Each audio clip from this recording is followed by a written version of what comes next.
Software design concepts. ഏതൊരു software process develop ചെയ്യുന്നതും കുറച്ച് ബേസിക് കൺസെപ്റ്റ്സ് ഉണ്ടാവും അവരുടെ പ്രാക്ടീസസും മെത്തേഡ്സിൻ്റെ ഒപ്പം.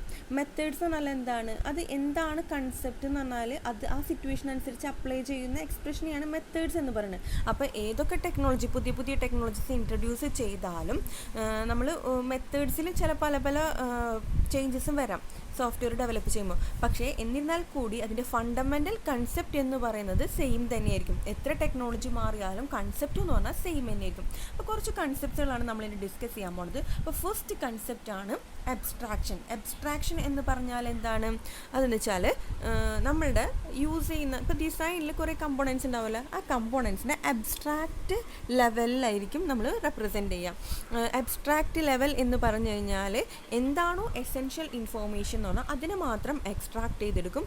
അതിൻ്റെ അൺഎസെൻഷ്യൽ ഇൻഫോർമേഷൻസ്, അധികം ഇമ്പോർട്ടൻ്റ് അല്ലാത്ത ഇൻഫോർമേഷൻസ് എല്ലാം നമ്മൾ എന്ത് ചെയ്യും, ഇഗ്നോർ ചെയ്യും. That is abstraction. അബ്സ്ട്രാക്ഷൻ എന്നുള്ളത് പ്രോസസ്സോ ആവാം, പ്രോസസ്സായിട്ടും യൂസ് ചെയ്യുന്നുണ്ട്, എൻറ്റിറ്റി ആയിട്ടും യൂസ് ചെയ്യുന്നുണ്ട്. പ്രോസസ്സ് ആണെങ്കിൽ എന്താ, എസെൻഷ്യൽ ഡീറ്റെയിൽസ്, ഐറ്റത്തിൻ്റെ എസെൻഷ്യൽ ഡീറ്റെയിൽസ് ആയിരിക്കും, എന്തെങ്കിലും ഐറ്റംസിൻ്റെ അല്ലെങ്കിൽ ഗ്രൂപ്പ് ഓഫ് ഐറ്റത്തിൻ്റെ ആയിരിക്കും എസെൻഷ്യൽ ഡീറ്റെയിൽസ് എടുക്കാം. ഇനി എൻറ്റിറ്റി എന്ന് പറഞ്ഞാൽ എന്താ, ഒരു മോഡലോ അല്ലെങ്കിൽ എന്തെങ്കിലും ഒരു ആക്ച്വൽ ഐറ്റത്തിൻ്റെ ഒരു റെപ്രസെൻറ്റേഷൻ, അതിനായിരിക്കും അതിൻ്റെ എസെൻഷ്യൽ ഇൻഫോർമേഷൻ ആയിരിക്കും എൻറ്റിറ്റി എന്ന് പറയുന്നത്. ഇനി നമ്മൾ പൊതുവായി യൂസ് ചെയ്യുന്ന കോമൺലി യൂസ് ചെയ്യുന്ന അബ്സ്ട്രാക്ഷൻ മെക്കാനിസമാണ് ഫങ്ഷണൽ അബ്സ്ട്രാക്ഷൻ. ഫങ്ഷണൽ അബ്സ്ട്രാക്ഷൻ എന്ന് പറഞ്ഞാൽ സബ് പ്രോഗ്രാംസ്, ആ അതിനെ ഒരു ഗ്രൂപ്പായിട്ട് റെഫർ ചെയ്തിട്ടുണ്ടാവും, അതിനെയാണ് ഫങ്ഷണൽ അബ്സ്ട്രാക്ഷൻ എന്ന് പറയുന്നത്. ഡാറ്റ അബ്സ്ട്രാക്ഷൻ എന്ന് പറഞ്ഞാൽ ഡാറ്റ ഒബ്ജക്റ്റിനെ ഡിസ്ക്രൈബ് ചെയ്യുന്ന ഡാറ്റേനെ സ്പെസിഫൈ ചെയ്യുന്നതാണ് ഡാറ്റ അബ്സ്ട്രാക്ഷൻ എന്ന് പറയുന്നത്. പിന്നെ കൺട്രോൾ അബ്സ്ട്രാക്ഷൻ എന്ന് പറഞ്ഞാൽ എന്താണ്, അതിൻ്റെ കൺട്രോൾ മെക്കാനിസം എന്താണെന്ന് ഡിസ്ക്രൈബ് ചെയ്യുന്നതാണ് control. For example if while statements, ഇതെല്ലാം ഇതിനൊക്കെയാണ് കൺട്രോൾ അബ്സ്ട്രാക്ഷൻ എന്ന് പറയുന്നത്.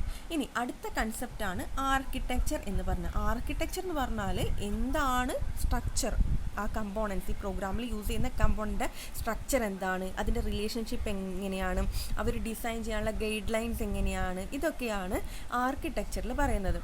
എന്താണ് ഡിസൈൻ ഡിസിഷൻ എന്നുള്ളതാണ് ഇതിൽ, അതിൻ്റെ ഇൻഫോർമേഷൻസൊക്കെയാണ് ഇത് പ്രൊവൈഡ് ചെയ്യുക. ഇതിലേതൊക്കെ സ്റ്റേക്ക് ഹോൾഡേഴ്സ് ഉണ്ട്, എങ്ങനെയാണ് കമ്മ്യൂണിക്കേഷൻ നടത്തുന്നത്, ഇതിൻ്റെ ഒരു ഇൻ്റലക്ച്വൽ മോഡൽസ്, ഇതൊക്കെയാണ് ആർക്കിടെക്ചറിൽ റെപ്രസെൻ്റ് ചെയ്യുന്നത്.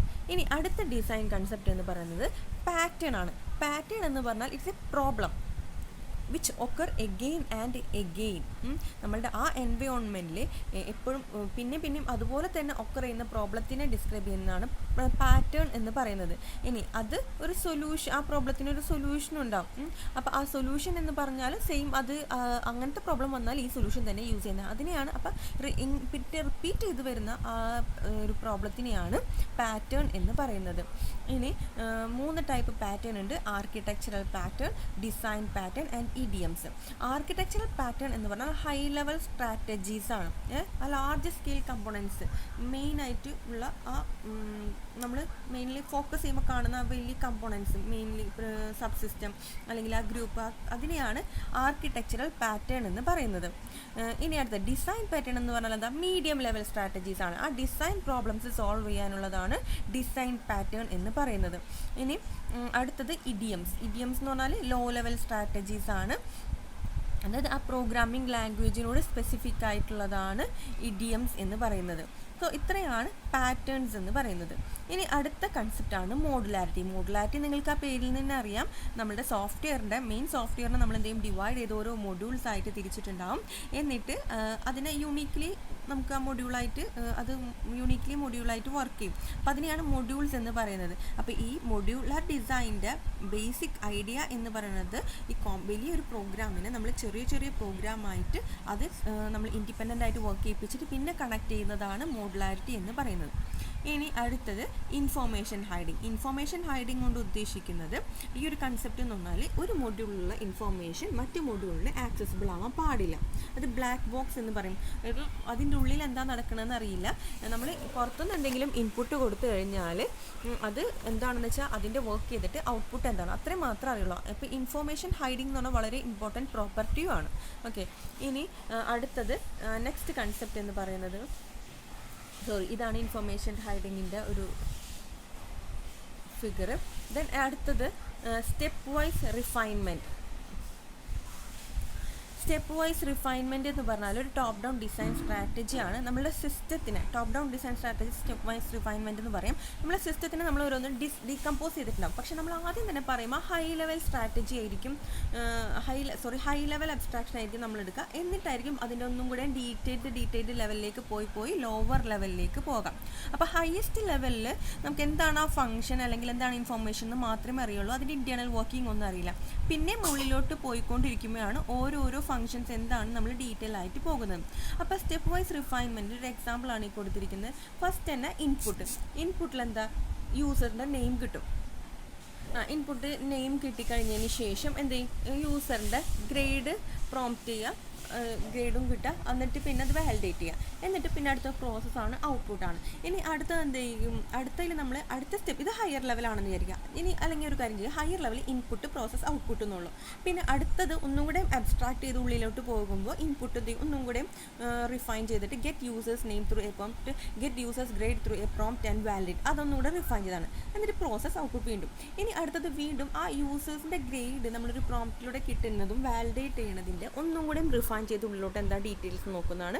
വൈൽ ഇൻവാലിഡ് ഗ്രേഡ് ആണെങ്കിൽ എന്താ ചെയ്യേണ്ടത്, ആസ്ക് അഗെയിൻ. അപ്പോൾ ഫസ്റ്റിന് നമുക്ക് മെയിൻ സ്റ്റെപ്സ് ഉണ്ടാവുള്ളൂ. പിന്നെ അത് ഒന്നും കൂടി ഒന്ന് റിഫൈൻ ചെയ്യും. പിന്നെ അതിൻ്റെ ഉള്ളിലോട്ട് വരും ലോവർ ലെവൽ അബ്സ്ട്രാക്ഷൻ വരെ നമ്മളങ്ങനെ പോകും. That is step wise refinement.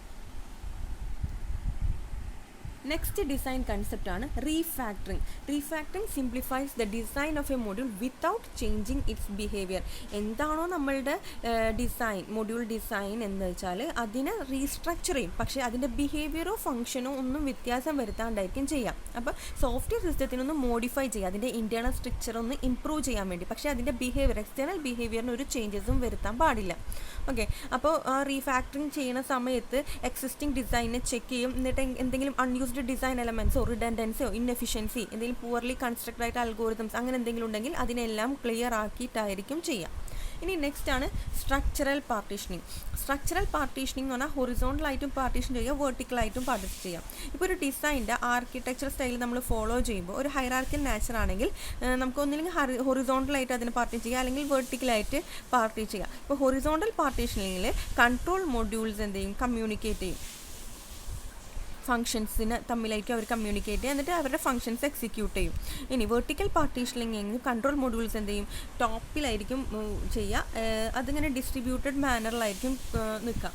അതാണ് സ്ട്രക്ചറൽ പാർട്ടീഷനിങ്ങും ഹൊറിസോണ്ടൽ പാർട്ടീഷനും വെർട്ടിക്കൽ പാർട്ടീഷനും. അതിൻ്റെ ഒരു ഫിഗർ കാണാം. ഇതാണ് ഹൊറിസോണ്ടൽ പാർട്ടീഷൻ. നമ്മളിങ്ങനെ കൺട്രോൾ മൊഡ്യൂൾസ് തമ്മിലായിരിക്കും കമ്മ്യൂണിക്കേറ്റ് ചെയ്യുക, എന്നിട്ട് അതിൻ്റെ കറസ്പോണ്ടിങ് ഫംഗ്ഷൻസ് എക്സിക്യൂട്ട് ചെയ്യുക. വെർട്ടിക്കൽ പാർട്ടീഷനിങ് എന്ന് പറഞ്ഞാൽ താഴെ വർക്കർ മൊഡ്യൂൾസ് തമ്മിൽ കമ്മ്യൂണിക്കേറ്റ് ചെയ്ത് പിന്നെ ടോപ്പ് ലെവൽ മാനേജ്മെൻറ്റിലേക്ക് ഇങ്ങനെ കമ്മ്യൂണിക്കേറ്റ് ചെയ്തുകൊണ്ടിരിക്കും.